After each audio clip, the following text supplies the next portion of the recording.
Charlotte Mortlock joins us. Charlotte, obviously this follows the news out of Victoria that they were looking at it too, the mRNA vaccine like the Pfizer technology, but there appear to be some holes in this announcement.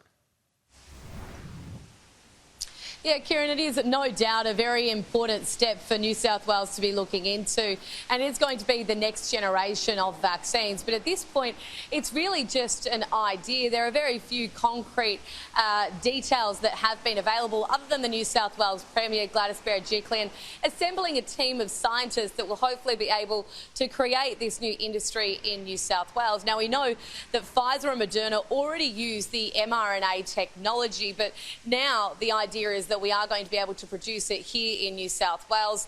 When coronavirus struck, the world was pretty ill prepared for a pandemic. So the idea is to invest now in the next generation of vaccines so that we can be better prepared and respond quicker at the next pandemic.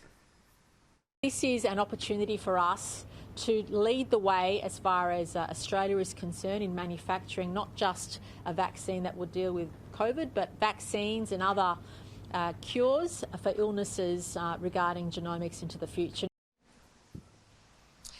Setting up the pilot program is going to take between 12 and 24 months. So by then, Kieran, hopefully we have well and truly overcome coronavirus by then.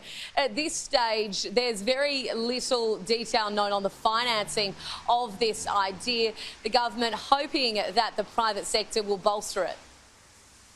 We already have pockets of excellence, but what we need to do is bring it all together. And we also have some of the leading lights of the nation operating here in New South Wales. And it's not just about the dollars that you commit to this process, but it's about a Team New South Wales approach. It's not just having one or two players participate in this process. It's a collaborative process where we use the experts that are currently doing this work in all of our universities. Kieran, on the current vaccine rollout, it does appear that New South Wales may be starting to fall behind.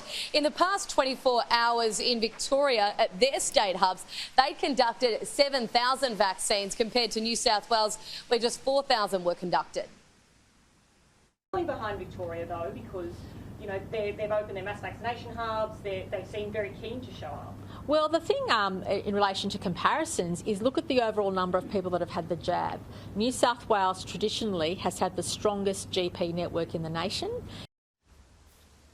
The Premier did say that while other states are talking about the speed of their vaccine rollout, it's still New South Wales that is doing the bulk of heavy lifting when it comes to our returning travellers and the risk that pose to the community. Charlotte, thank you. We'll talk to you soon.